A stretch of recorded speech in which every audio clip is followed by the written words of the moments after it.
Hello mga people, mga human being tips and tricks na karon!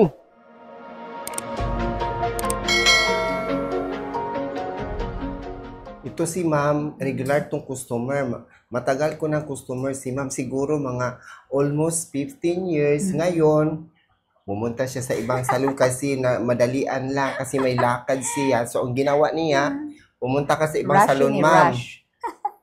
So, nagpakulay si ma'am doon. So, ang nangyari ngayon, ang buhok niya is para bang matigas. Dahil sa mga, na-damage niya. Parang na-damage kasi sa mga kulay. Talaga. Iba kasi si Igora Royal, yung Schwarzkopf product na ang buhok mo hindi talaga tumigas at saka makintab. Ngayon, si ma'am, may gamay konting sa kanyang buhok. Hindi siya napalagay kasi ang buhok niya is may kaging. Dati hindi yan masuklay ko aming. Ganon? Yung bago pa, yun. Kaya lang, nilagyan ko ng parang treatment lang yung ordinary. Okay na siya. Medyo, na siya, better na siya compared sa dati. Bago magkulay, para hindi siya masyadong masira, banlawan muna. May shampoo ako ngayon para hindi masira yung buhok ni ma'am. Ito si... Ano shampoo mo, Ami? Ito ma'am, Goodbye Yellow. Para maano ang buhok mo. Kasi yung buhok, yung kulay, hindi mo alam kung anong ginamit na kulay. So ngayon, ang shampoo si ma'am ng purple shampoo. Alam mo ma'am, purple to ma'am. Purple? Parang violet ma'am. Tingnan mo ma'am. Wow! Pero maganda ang buhok ma'am. Para hindi talaga tumigas. Ano pa yan? Wala pa yung 2 weeks. Pero wala pang 2 weeks. Ayan ang buhok ni ma'am. Halata na kulay. Ang kulay niya hindi nag-cover sa white hair kasi yung ginamit nila. Depende yan sa... 2 weeks pa ngayong Sunday.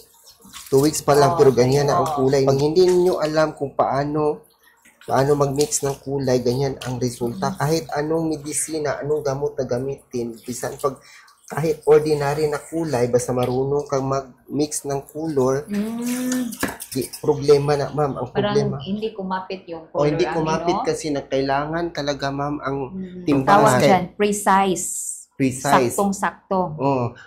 Dapat lang mag-seminar para malaman kung paano gawin. Patingin ang kamay mo, Ami, ba't nagiging? Yan. Ang kamay ko, ganyan talaga ang kamay pag shampoo ng purple shampoo nga, Goodbye Yellow.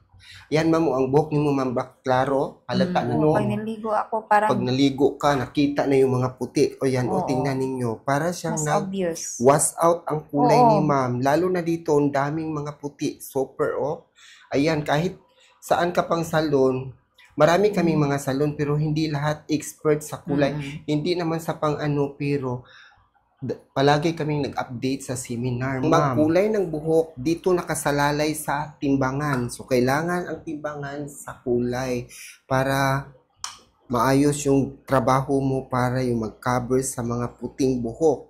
At saka itong mga numbers sa mga kulay, katulad nito, may 623. So, 5008-11 at saka ito si 623, 9%. Maraming nagtanong bakit 9%? Dahil sa may 00. Ang 00 is pang-cover siya. Ang purpose na 9% para hindi mag-dark yung buhok ni ma'am.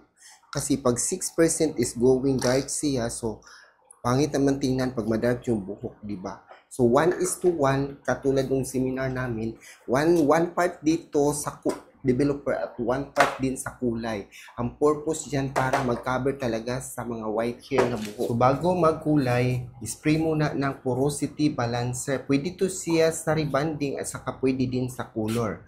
Kasi si porosity is ang purpose niya para hindi lang masira yung buhok habang naglagay ka ng kulay sa buhok. Katulad ni ma'am, always itong napakulay every 3 weeks. So ngayon, ganyan ang nangyari sa kanyang buhok. Naglifting yung kulay. So ngayon, balik naman siya dito kay ni Igora Royal. Ngayon, tingnan ninyo. Wala nang mga puti. Kahit dito kanina maraming mga puti yan. Ayan, wala nang puti. Nakabira na ng dahil sa ating ginawa na nagtimbang sa kulay. Pag hindi niyo tinimbang, tansa-tansa lang, yan ang resulta, tansa-tansa din. Hindi lahat ng mga hairstylist marunong dyan kasi sa Schwarzkopf lang niya mga technique na magtimbang ng kulay. So, nung bago pa ako, nahirapan ako sa timbangan, hindi ako marunong. Pero, nung matagalan na, palagi na akong nag-seminar, palagi kaming nag-train, ayan, marunong na ako magtimbang ng kulay. Dito sa dulo, inisprihan ko ulit Magsubayin yung buhok para mapantay ang kulay kasi sa ibabaw masarusang ang may kulay dito ng nag-dark. So, dapat isuklay siya para magpantay yung lahat na buhok. Ayan, ganyan talaga magkulay ng buhok.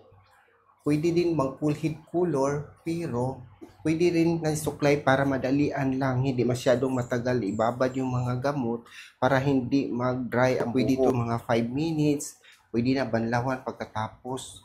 Kung magpakulay ka ng buhok, so kailangan magpa-treatment. So, ang ginawa kong treatment ngayon, ang nilagay kong treatment si straight therapy post-balm treatment.